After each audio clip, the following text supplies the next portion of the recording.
Good evening, everybody, to the Fitchburg Planning Board, Monday, March 14th, 2022. We have one item on our agenda this evening, a continued public hearing for a proposed zoning ordinance amendment by making several minor corrections and clarifications. It's continued from our February 22nd meeting.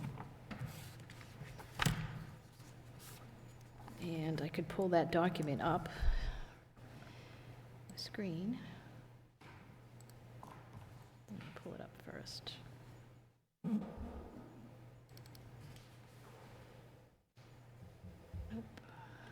That's the agenda.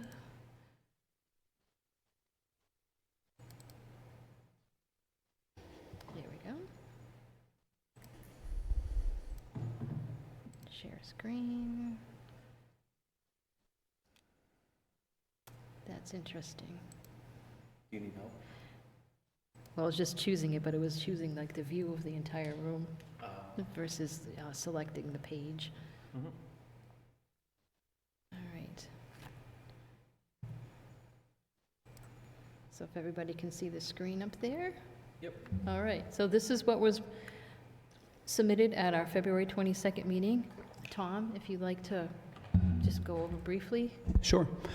So the impetus for putting this together was we had a request from the state through DEP, their National Flood Insurance Plan Coordinator, required that we update our floodplain protection overlay district, which requires us to get under the hood and do a host of zoning changes. And we figured, while we're at it, let's take on a few different items that have been flagged in the last year as we've been going through the zoning process. And that's what you see in front of you tonight. So I'll go through line by line, starting with the first item, which is residential uses by right on Main Street. So if you look at our zoning, both now and before the changes last year, we had always stated that zoning, it was an asterisk in the table of principal use regulations that residential uses are permitted by right, provided they are located above the first floor of a structure as viewed from Main Street. When the new zoning changes came through, it said by right in the DB district. That was an addition. But in practice, it's just impractical because of other provisions within our zoning ordinance. Most notably, the multifamily development provision, which creates a minimum lot size requirement for any developments above 3 units. And that minimum lot size requirement is pretty significant. So anything 4 units or greater needs a minimum 10,000 square feet. And so looking at the properties on Main Street, it is very unlikely that any are actually allowed by right. So just for example, 409 Main Street has 4 units and is on a 2,500 square foot lot. To have 4 units, it would require 10,000. So it wouldn't be allowed by right. It would technically have to go in front of the planning board for a special permit. Same situation with 759 to 769 Main Street, the former Hub International building that came in front of the planning board a few months ago. That was not allowed by right. Because of the lot size issue, it had to go in front of the planning boards for a special permit. So the purpose for this amendment is first and foremost to provide clarity to the development community. I don't want to create the expectation that housing is allowed by right on Main Street across the board if it in fact isn't. So by adding this provision, it really, I think, just provides clarity that this is really where by right housing development is allowed on Main Street. I know there was some comment on this, but I'm thinking it'd be best maybe just briefly go through all the changes and then we can focus That back sounds on good. the ones that have the... The second is just a minor typo, changes A to an an. Number 3 is, this came from Commissioner Barbadoro. This statement is within our vacant and abandoned properties provision, and it stated that the structure or use meets the requirements for the number of off-street parking spaces, provided that the parking spaces may be located on the premises or on a dedicated private or public off-street parking facility. So it creates this kind of ambiguous suggestion that it may be located on site, or it could be located off-site, which doesn't really make sense. So this is, provided it is located on premises or off-site, it just clarifies it has to be one or the other, and just clarifies that whole process. And I know the ZBA had some comments, and I'd welcome the comments, and we can discuss that in a few. And then number 4, this amends a section of that same provision, which basically says that if a property wants to receive a special permit reinstating the grandfathered use, they need to show a host of different criteria that must be met. And there's 5 criteria currently. The last criteria essentially states that, you know, the ZBA can make a determination based on if somebody is absent because of military service or some other very justifiable reason, and the ZBA can use that as their consideration to allow the grandfathered use to continue. But the way it actually is written is a bit confusing, because it actually states that that's one of the 5 things that must be met. So in order to get your abandoned or vacant use reinstituted, you must have been gone for military purposes. So it keeps it just takes it out of those first 4 criteria that must be met. It then, instead of being something that must be met, it becomes a criteria that the ZBA can use to consider any applicants. The next section on lot width is a really interesting and dynamic read. I'll leave it to the board and the viewing public to take a look at, but basically just it's all about the use of commas, right? And just adding a comma within the clause to clarify. This came from Councilor Zarella. So it just clarifies where the circumference of the circle is being drawn, essentially. Section 181, 6922, and 6923, it's just delete Board of Appeals and insert Planning Board, because this is earth removal, and during the zoning amendment process, we went back and forth whether the ZBA or the Planning Board would be the body. Once it was determined Planning Board would be the special permit granting authority, there were these 2 locations where we didn't carry that change through. And then number 7, this adjusts the multifamily development standards piece. Again, this is a section by which you need a special permit to develop multifamily. But then it says that multifamily developments of 9 or more dwelling units and residential uses by right on Main Street. And I proposed eliminating by right, because it shouldn't be by right if it's in a section that is a special permit. The last one is, or the penultimate, I should say, is a minor map amendment. This takes parcel 18880 for School Street as the former Hoffman School. It's split in between the RC district and the DB district, and the property has frontage on Main Street and is more in line with the purpose of the DBD. So that's the recommendation that it gets included in the DB district. And then the last one is the Floodplain Protection Overlay District, 18185. These are all changes that came verbatim to us from the state. Not a lot of room for discussion or debate. Unfortunately, this is just what they're telling us we need to do to stay in line with the floodplain, the insurance mapping system. So that's everything in a nutshell.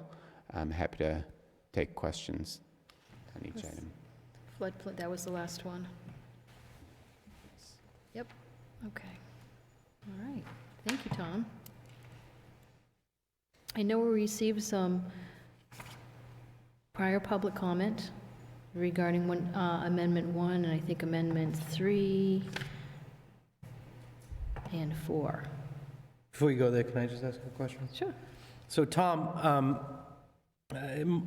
I should know this, but so the parking waiver just applies to properties on Main Street, correct? Properties on Main that have frontage on Main Street from from day to academy. Okay. And that's the reason why I ask, is because the clarification then becomes, if we decide to say you can, have units by right, the one that comes to mind is here. the Red Brick River Mill, 1161, something like that. The one behind the old Casey Pub. We denied a special permit about 10 years ago because he only had 2 parking spaces, or 1 parking space, and he wanted to put residential units on the second floor. Red Brick River Mill, I believe is what it's called, yeah. And that was denied because there really was no parking and no off-street parking. So my concern was, initially in my head, was if it meant all of DB, which is that's in downtown business, then that would be a problem. But if it's, Right. if that still would require parking, then I have no problem with it.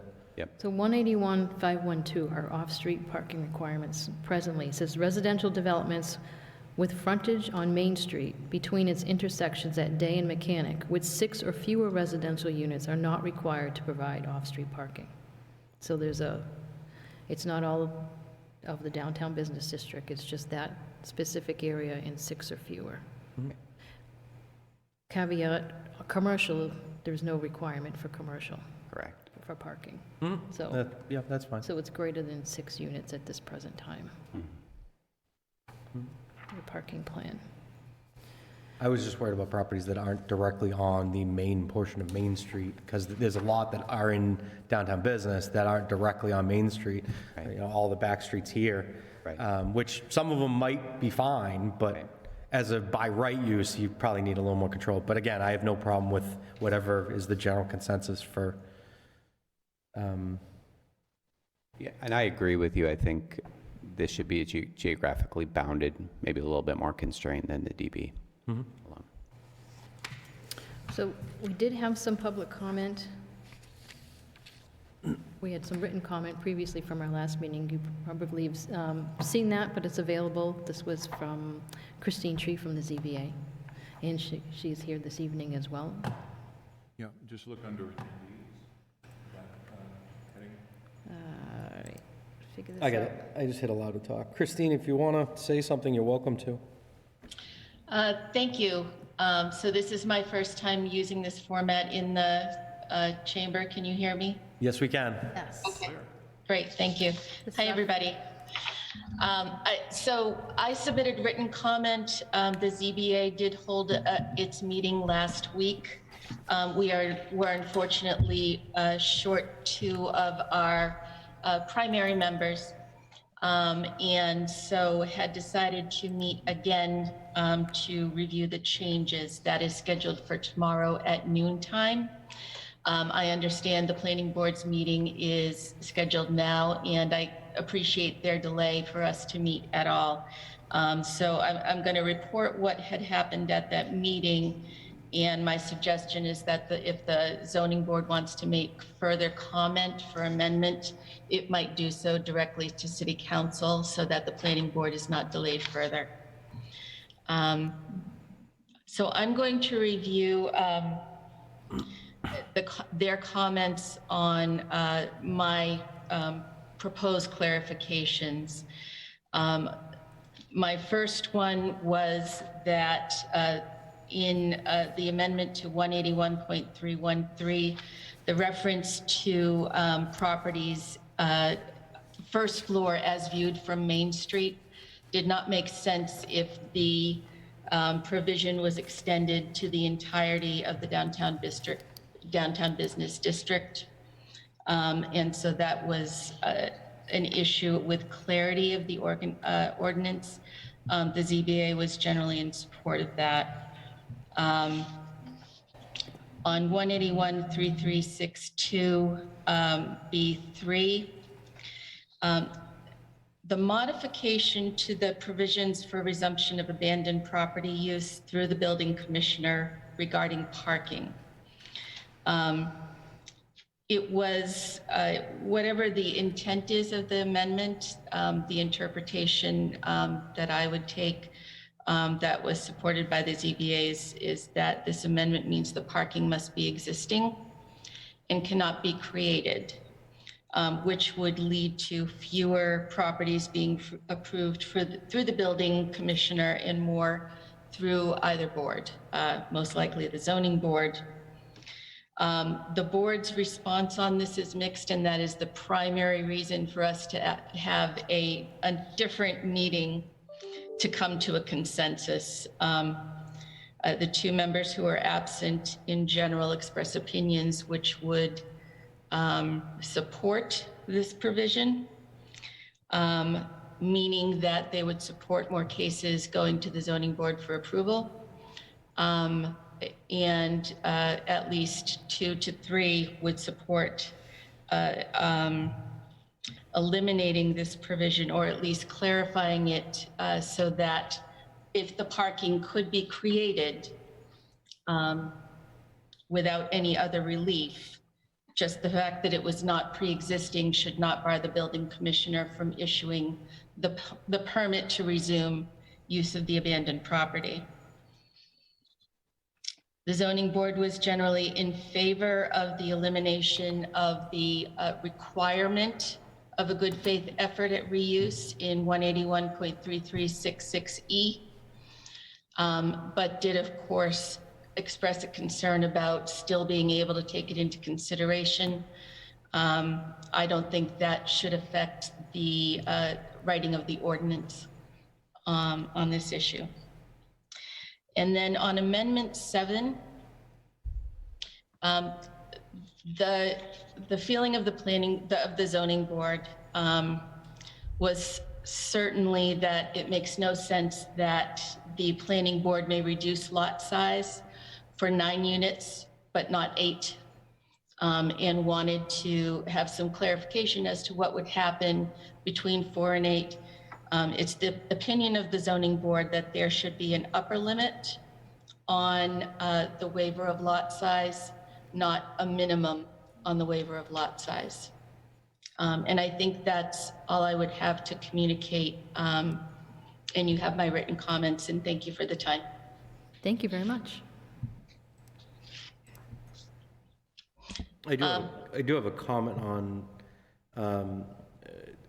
what Christine said, particularly about, and I know this is almost entirely a ZBA thing, but as I know Christine knows, we deal with parking quite often too, with abandoned units, abandoned uses, or at least site plans. And I would hope that in the wording is modified somewhat differently than what you have there. The fact that parking must be existing is problematic, and I think in a lot of cases we've seen people can create parking on site, and where they can't, they might be able to have adequate parking close by versus keeping an abandoned building abandoned, which is just not ideal.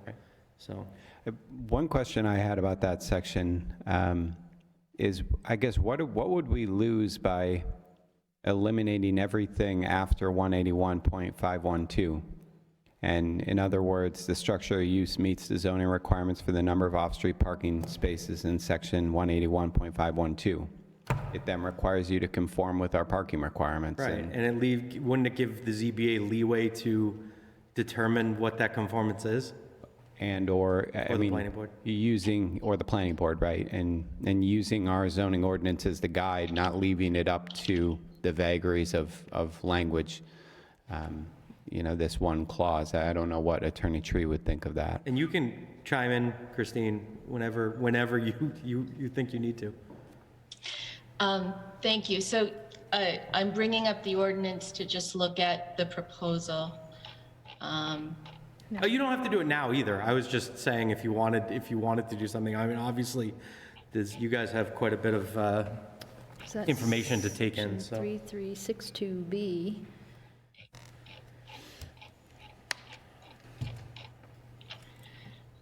Okay. B3 and E. 62B3. Although I guess I would amend my suggestion slightly in that we'd leave off the 2, so it wouldn't be just about the table, but that whole section, so 181.51. So we say you need to have off-street parking that conforms with our zoning bylaws section on off-street parking, which is 181.51. 181.3362. So the present language in that section 181.3362, says the structure use meets the zoning requirements for the number of off-street parking spaces in section 181.512, provided that the parking spaces may be located on the premises or dedicated private or public off-street parking facility within 800 feet or reasonable distance from the lot where the principal use is located. So it already mentions compliance with 181.512? Well, I guess what I'm saying is if you were to peg it to 5.1, then you don't need all the other language to follow because the 800 feet is built within 5.1. Okay, so And, eliminate. and the, like, built environment requirements for parking spaces, it's all built in within that language. So instead of relying on that additional clause, you could just rely on the section that we put together about Okay. parking. And if that's something you would be willing to bring to the board, Christine, I mean, whether, you know, for the planning board's recommendation or the city council's, I think that might be something to consider. Would have brought it to your attention sooner. It frankly just popped in my mind as we're talking here. I'd be happy to bring it to the board during our meeting tomorrow. And I think it would be great to get comment on it. I would, if we stop that ordinance at 181.51, then that would also include within the resumption allowable by building commissioner, a lot where parking has been reduced through special permit, because that would include 513 as well. Correct. So I'm going to note that and note that I would probably have a mixed reaction in my board to that provision. So. I mean, realistically, you know, the conversation is, I suppose it's a philosophical conversation of, you know, shouldn't we encourage redevelopment of abandoned buildings even where there is less than minimal, or less than desirable off-street parking? And it wouldn't prohibit it, it's just that the mechanism by which, like, No, I they're know, going I'm- directly to the building commissioner I'm saying versus- that's the conversation to have within the ZBA and within our board, is that's why, you know, you want to make sure that there's avenues to be able to reuse abandoned buildings. As presently, I'll say, the planning board has received a number of parking plans for the reestablishment, that have been reestablished to this provision, creating parking. Oh, and they're a big pain in the neck, but, but yes, it's, I mean, it's just a Doing that site- necessary step. Yeah, site plan review piece. I guess that would codify it. A little more straightforward. Tom, did you have a comment about her note on Amendment 7 about why would we treat a 9-unit building differently than an 8-unit building? Right, so this was part of a lengthy conversation about a year ago now as we are going through Legislative Affairs and Economic Development Committee. The thought process was actually based off of some feedback we heard from ZBA members, either past or present, that there's sort of developments between 4 units and 8 units, multifamily developments of that scale.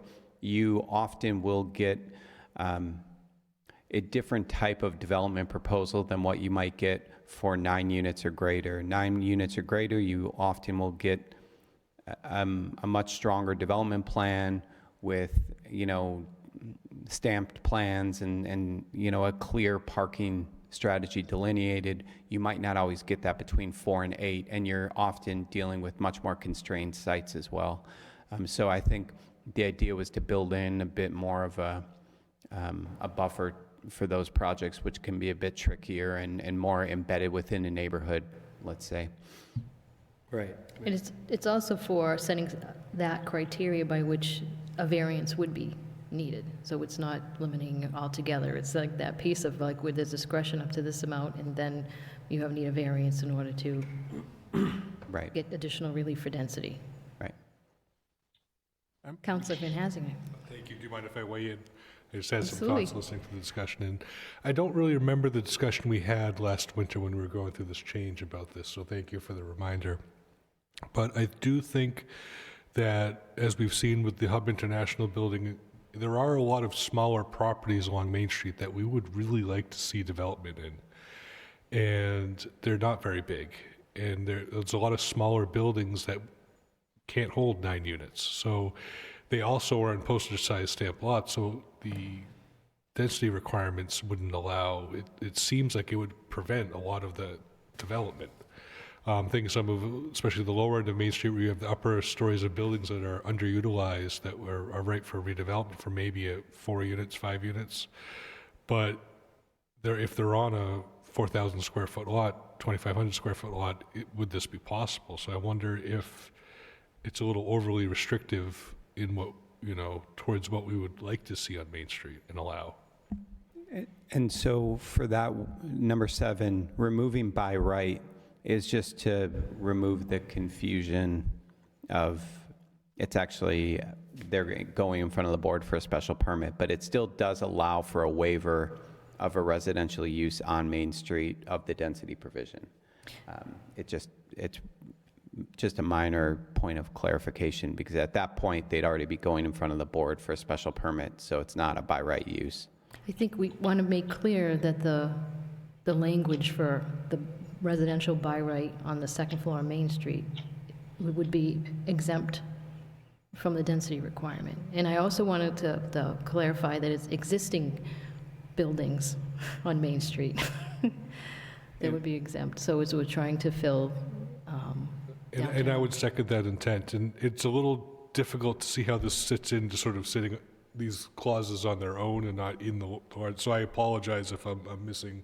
No, that it's needed, a clarification is needed. That's why we had the request for a special permit previously down Main Street. So it got caught up because this is pretty much like a newer section.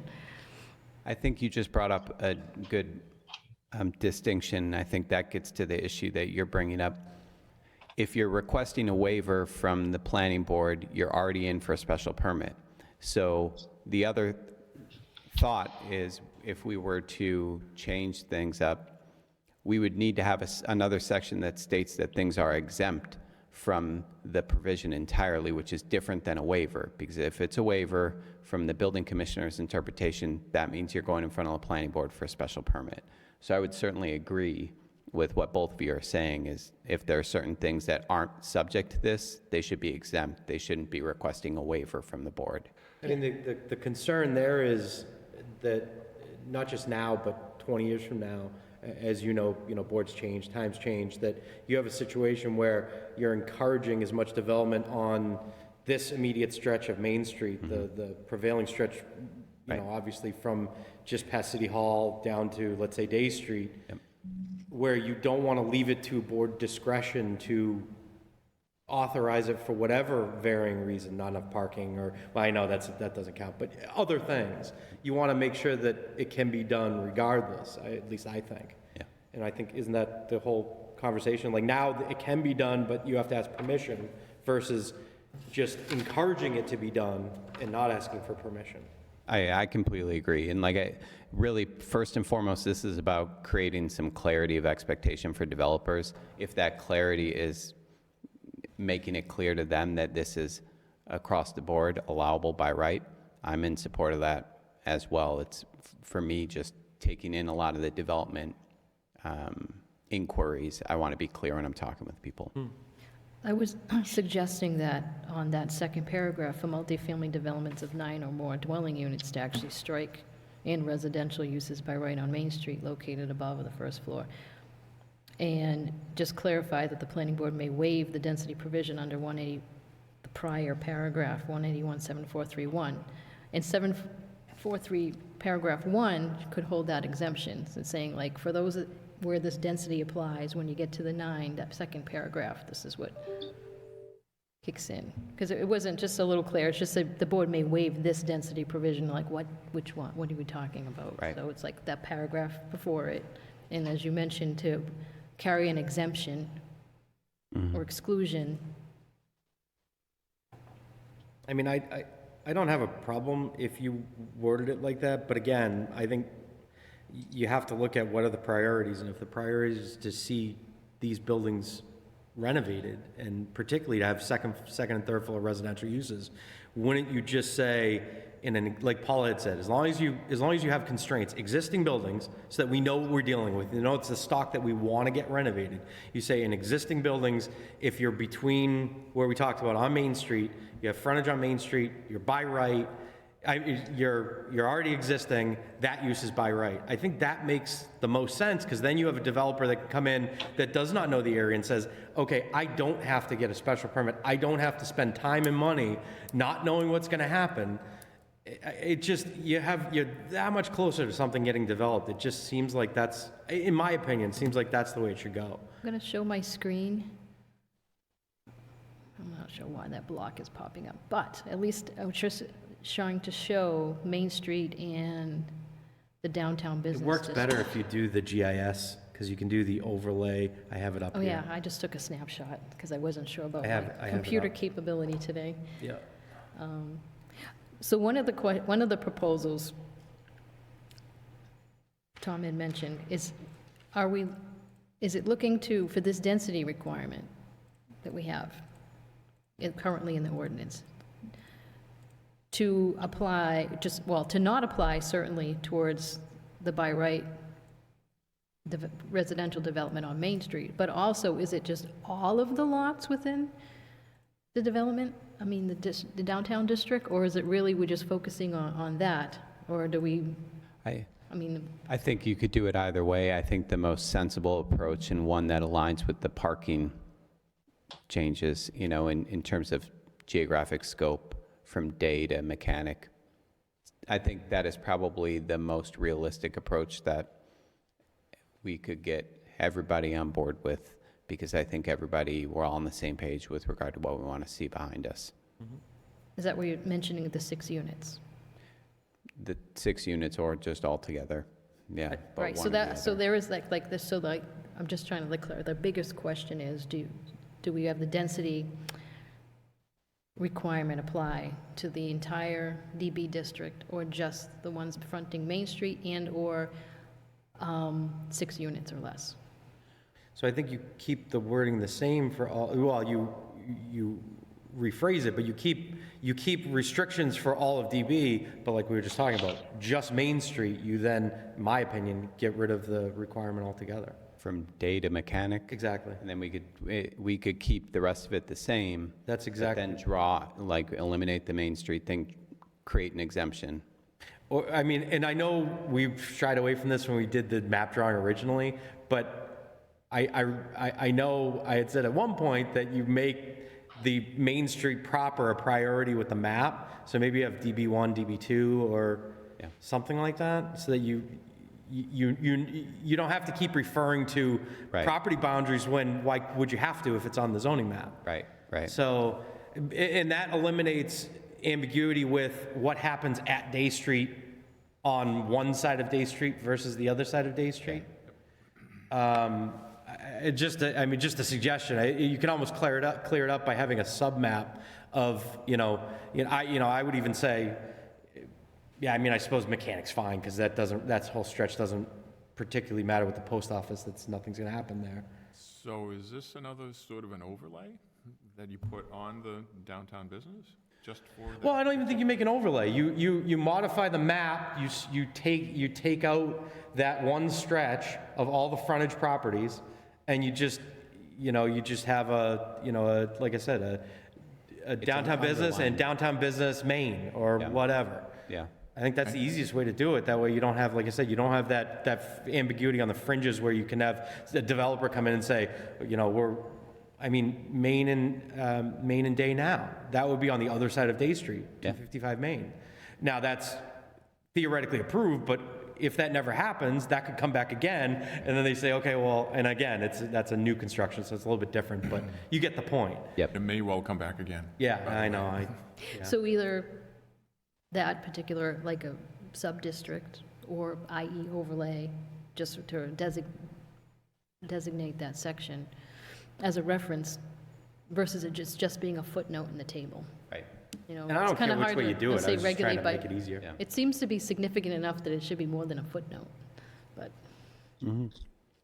I think I if mean, you- there's no reason not to prioritize, we already prioritize downtown business, which obviously the proper district, which is much bigger than what we're talking about. But I think from what I've heard, not just here, but in general, when we did, the priority is Main Street proper.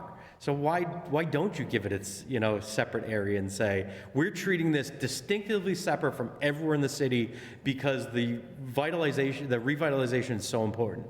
So why wouldn't it just have a different label and different color? That way, if we ever have to make changes, we don't have to go back and say Main Street between Main and Mechanic and Day. We can refer to the actual zoning district. So we can make that recommendation. Tom can figure out the best way to execute it. Yeah. If it makes sense. I think that's the Back- simplest idea. Back to the 181-313 table, which was where the footnote lives. So it would be, I know there was an addition of the 3 units and less, but that seems restrictive, and I don't recommend we add the number of units there, because there should be no limit Yeah.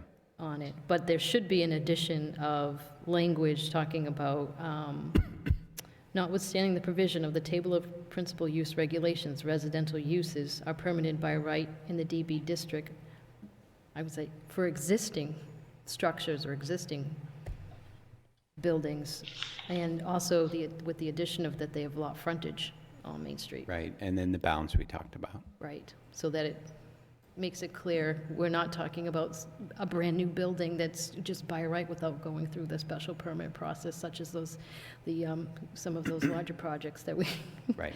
just went through, so, but we are talking about allowing the redevelopment of everything on that second floor and up for existing Right. structures. I think that's the intent. Yeah, absolutely.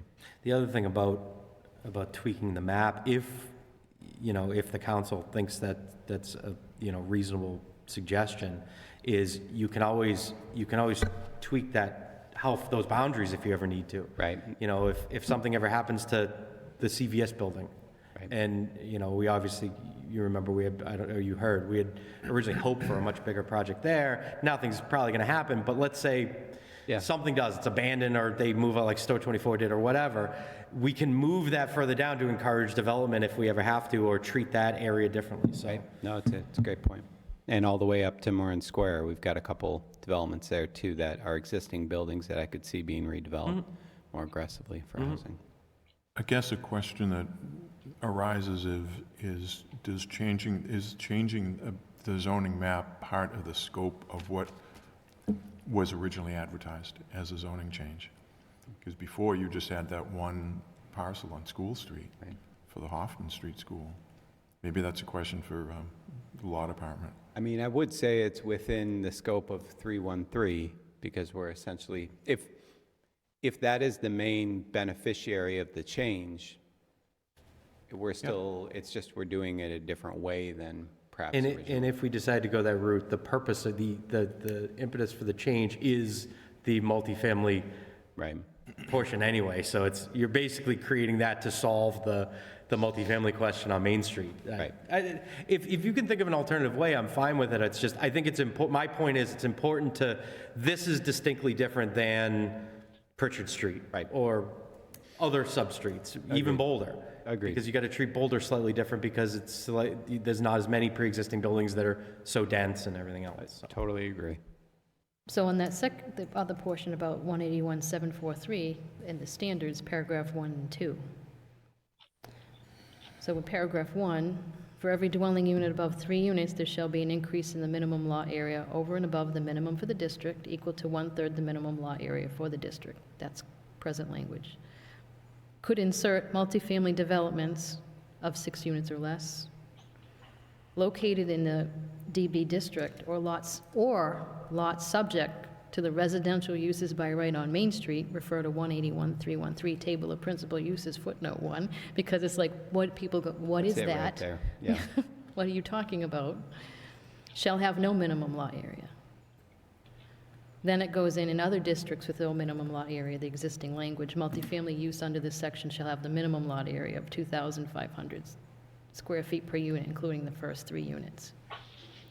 Then you go into paragraph 2, for multifamily developments of 9 or more dwelling units, The planning board may waive the density provision under 181-7431, right above it, if determined the grant of such waiver will not adversely affect the neighborhood and promotes the purpose of this section. By doing that, you're already acknowledging it's multifamily of 6 units or less, or residential by right are exempt from that. Paula, for the Just trying to- benefit of Laura and Alex, can you bring up the email you sent late this afternoon? So because you were saying a lot of things. Yeah, It's easier if you it's probably see- easier to see it Probably because we're see it. following along and they might I not was be able just, to. I had to keep changing my thoughts on that, too. Just go to the email. Oh, you saved it separately. It's hard for me to do my email. Hold on a second. that's Let's see if I can get it. I tell you what, I'll pull it up. I got it. In the Thank you. alternative, I can send it to those. No, that's okay. I got it. I can pull it up. I got it right here.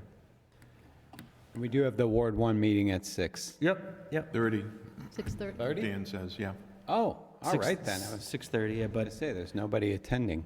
Okay, well, that's good. We got a little more time then. Apparently, I can only bring it was it was on Facebook at 6:30, so that's all I know. Great. All right. Counselor, is your meeting 6:30? Okay, so we got a few more minutes? Okay. Here it is. I just gotta save this, hold this up, and then share screen. Man, I was so used to doing things the way we were doing things before. No, All right, I exit know. full screen.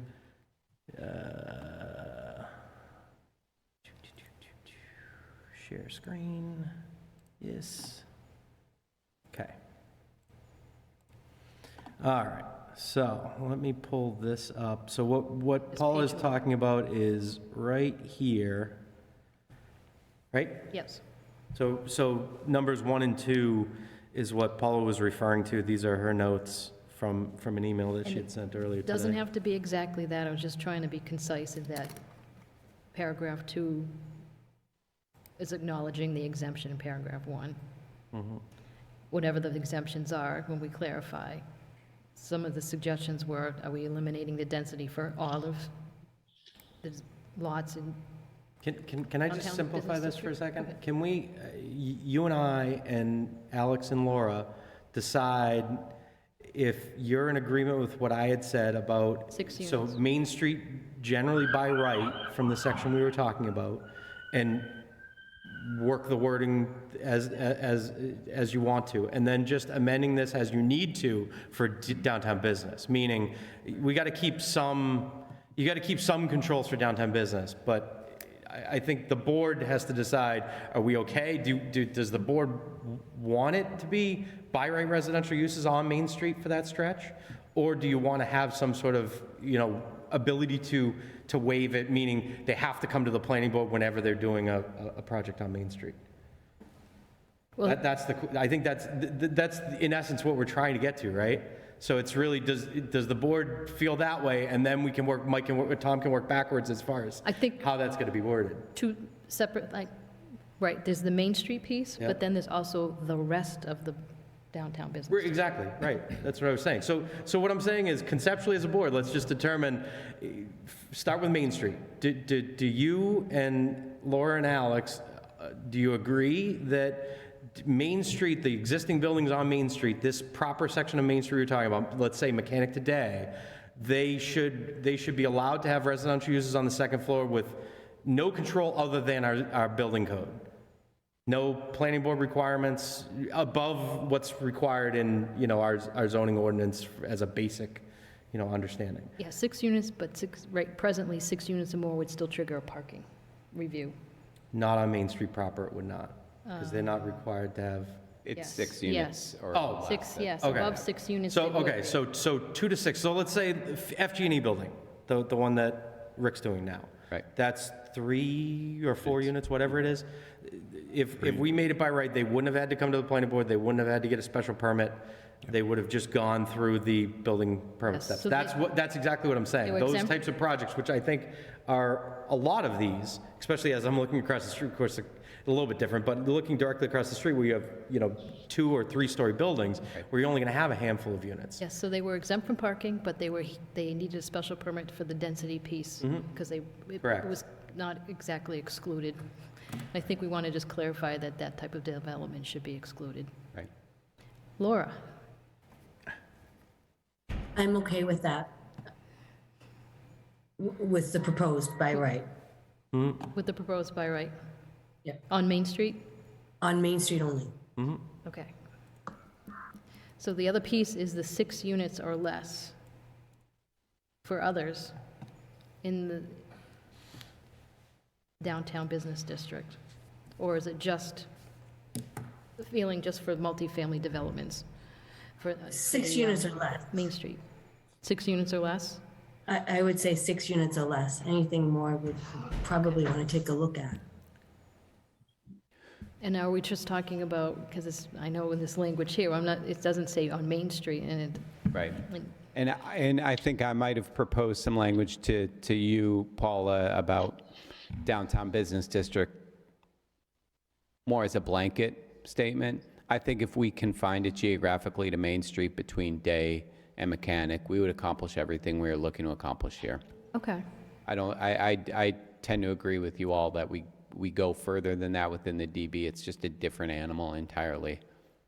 Because we're just trying to clarify that we really didn't want to apply the density to an existing structure on Main Street with residents above the first floor. Right. Right. Madam Chair? Yes. I would just say that I would fully be in support of the application of 6 units or less being exempt on Main Street. As to the rest of the downtown business district, I would be very cautious about expanding that type of exemption beyond 4 units. There's a lot of density back there. I can think, for instance, of a structure on High Street that recently, tried to redevelop itself as a 5-unit and had not only no area but no parking in a very dense neighborhood. And I think that deserves a little bit more examination by a board and not just to go through by right. Okay. That would be, so, in some of the language in front in paragraph 1, looking like that would strike multifamily development of 6 units of less, and it's just residential uses by right on Main Street shall have no minimum lot area. Yeah.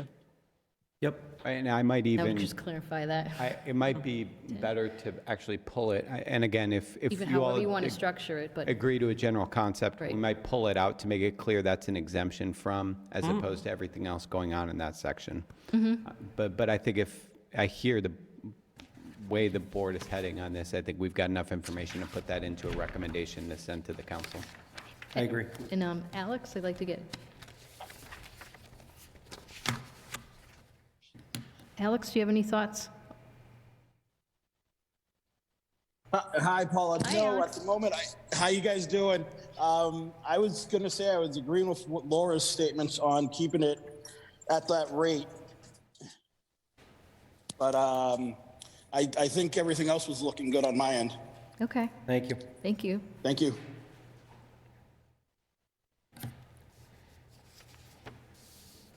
So between that and the other, if you're okay with that other recommendation to update the footnote to talking about the existing buildings and adding frontage on Main Street, which then could be clarified even further, that even the reference in the standards we were just talking about, because it's Right. like, as the table in the footnote, it might Right. be an overlay or whatever, however you want to clarify.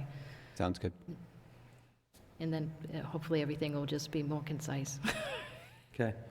So we're good? Make a motion on the recommendations based on the conversation we had today? That's- I think so, and of course, also forwarding that the recommendation to go over the amendment, is it 3 and 5, with the zoning board? Yeah, well, like Christine was saying, they'll just report directly to the council. So let them handle theirs separately, let's do ours separately, and that's the easiest way to do it. No reason to muddy the waters here. So I'll put that in the form of a motion. You want to close the hearing? I'll second that. Sorry. What is it? Make a motion to close the public hearing. Second. Is there any other? Thank you. I think we only have one other attendee. Any further comment? It's just Christine. I know. Counselor Van Hazen, any further comments? Nope. Okay, all right.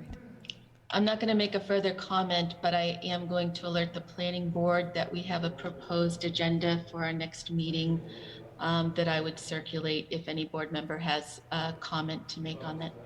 Okay. Thank you very much, Thank you. Christine. All right. So I made a motion to close the hearing, The and Alex motion- seconded it. Made to close the hearing with the second. All those in favor? Aye. Aye. Aye. Here, Alex, Yep, aye. Yep. Laura? Aye. All right. Make a motion to make the recommendations as suggested and as we discussed today, subject to Tom figuring out the language. All right. A motion's been I'll made second that. with a second by Alex. All those in favor say aye. Aye. Aye. Aye. Alex and Laura? Aye. All right. We have our 4. Thank you. And Make a motion to close the public hearing. I'm sorry, make a motion to adjourn. Seconded. that would end our business for this evening, and motion's been made to adjourn. All those in favor? Aye. Aye. Thanks, guys. Thank you.